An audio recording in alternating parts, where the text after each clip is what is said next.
செங்கல்பட்டு மாவட்டம் அச்சரப்பாக்கம் அருகே கழிவுநீரை வயல்வெளியில் விடுபவர்கள் மீது கடும் நடவடிக்கை எடுக்க விவசாயிகள் வலியுறுத்தியுள்ளனர்.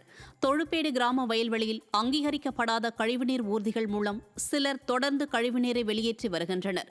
இதனால் நிலம், சுற்றுச்சூழல், விவசாயம், கால்நடைகள் என பல்வேறு விதமான பாதிப்புகள் ஏற்படுவது குறித்து பலமுறை புகார் அளித்தும் சம்பந்தப்பட்ட அதிகாரிகள் எந்த நடவடிக்கையும் எடுக்கவில்லை. இதனால் கொந்தளிப்பில் ஆழ்ந்துள்ள கிராம மக்கள் இதற்கெல்லாம் வரும் தேர்தலில் தக்க பாடம் புகட்டப்படும் என எச்சரித்துள்ளனர்.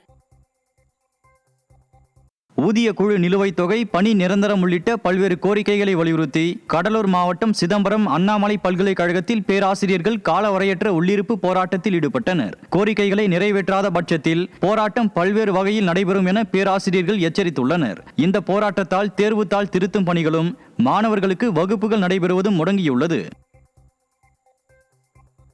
நீலகிரி மாவட்டம் கூடலூர் அருகே விவசாய நிலங்களை காட்டு யானைகள் தொடர்ந்து சேதப்படுத்தி வரும் நிலையில் வனத்துறையினர் நடவடிக்கை எடுக்காமல் அலட்சியம் காட்டுவதாக புகார் எழுந்துள்ளது.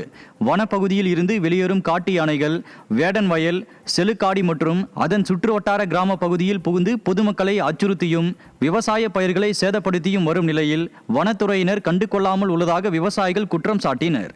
மேலும் விடியாத அரசின் வனத்துறையினர் மற்றும் தோட்டக்கலைத்துறையினர் விவசாய நிலங்களை நேரில் ஆய்வு செய்து உரிய இழப்பீடு வழங்க விவசாயிகள் கோரிக்கை விடுத்துள்ளனர். முருகப்பெருமானின் 6ஆம் படை வீடான பழமுதிர் சோலை முருகன் கோயிலில் தைப்பூச திருவிழாவின் 9ஆம் நாள் விழாவில் முருகப்பெருமான் வள்ளி தெய்வானை எழுந்தருளி தங்கத்தேரை திரளான பக்தர்கள் வடம் பிடித்து இழுத்தனர். தைப்பூசத்தை முன்னிட்டு முருகப்பெருமானுக்கும் வள்ளி தெய்வானைக்கும் பால், பன்னீர், தேன், தயிர், இளநீர் மற்றும் பல்வேறு வாசனை திரவியங்கள் கொண்டு அபிஷேகங்கள் செய்யப்பட்டு தீபாராதனை காட்டப்பட்டது. இதையடுத்து தங்கத்தேரில் எழுந்தருளிய முருகப்பெருமான் வள்ளி தெய்வானையை பக்தர்கள் அரோகர என பக்தி முழக்கத்துடன் வடம் பிடித்து இழுத்தனர். காஞ்சிபுரத்தில் காலி பணியிடங்களை நிரப்புவது உள்ளிட்ட கோரிக்கைகளை நிறைவேற்ற வலியுறுத்தி ஊரக வளர்ச்சித்துறை அலுவலர்கள் சங்கத்தின் சார்பில் வேலை நிறுத்த ஆயத்த மாநாடு நடைபெற்றது.